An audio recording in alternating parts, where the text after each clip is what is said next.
I'm going to be going over some tips for new players for when you're just getting started playing Agents of Mayhem. Now, first, I want to go over a few corrections about the game. All the corrections for the game are available on our website on the correction sheet that you can download.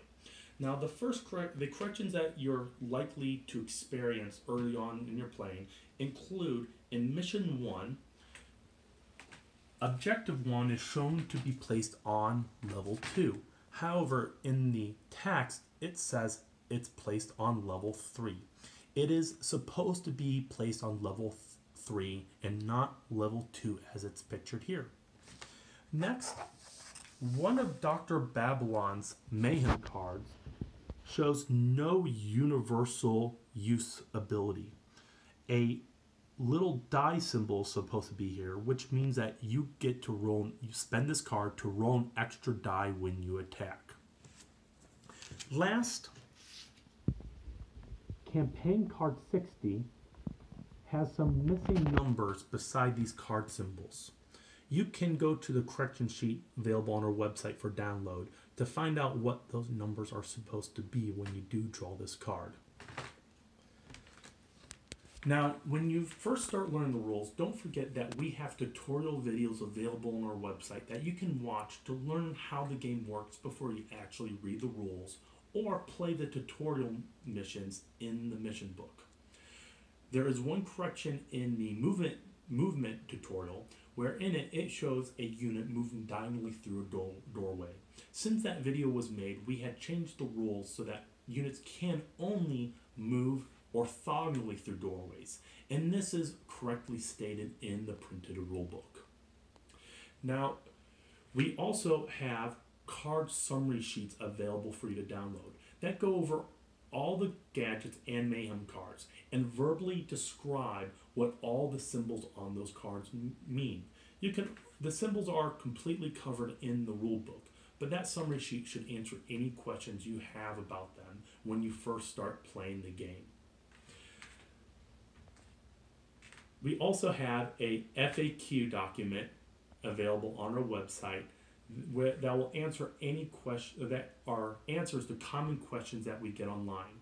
If you do not find your answer in the card summary sheet or the FAQ document, you can feel free to ask us on BGG where we're answering questions. Next, I want to go over how to build a map tile ability. Now, I have one partially completed, but what you'll first need to do is use these plastic base posts and you'll place them in the holes in the big base tile. Now, normally, I can just use my thumb to add friction to allow me to screw the post in. However, if you're unable to do that, you can also use the metal ratchet wrench that fits into the bottom of the base post to easily tighten the base plug to the post. Now, you do not want to over tighten this because the threads are made of plastic and they're a softer plastic so that they're not brittle and do not crack. When you're taking these posts apart, you can use this ratchet to unscrew them or also use the friction from your finger to do it. Now, after you finish attaching the post to the base post, you can put the next level on the building. Now, every building is numbered. This is building number 2, and this is level 1 of building number 2. So I then found level 2 of building 2. And you'll notice every tile, one of the circles has a colored ring about it. This has a blue ring, and all of building 2's tiles have that colored ring. That colored ring will always line up with the other colored rings that are on this outside corner that the building is on. So I'm going to put that on top, and once that's in place, I can screw the next set of posts to the first level's posts. So if you can see, it takes about a turn and a half to do this, and they just tighten nicely.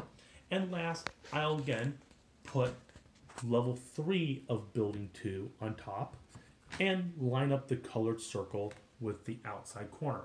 I also want to mention that on the back side of the topmost level is the destroyed side of that building.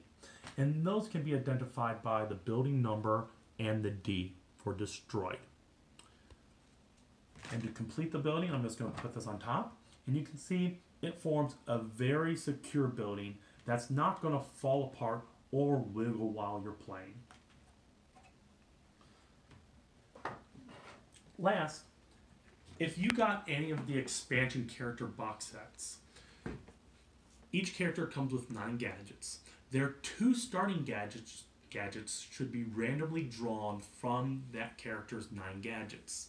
And those 2 gadgets should be placed in that character's unit tray that's in the box. The remaining 7 gadgets for each character should be shuffled into the undiscovered gadgets in the base box.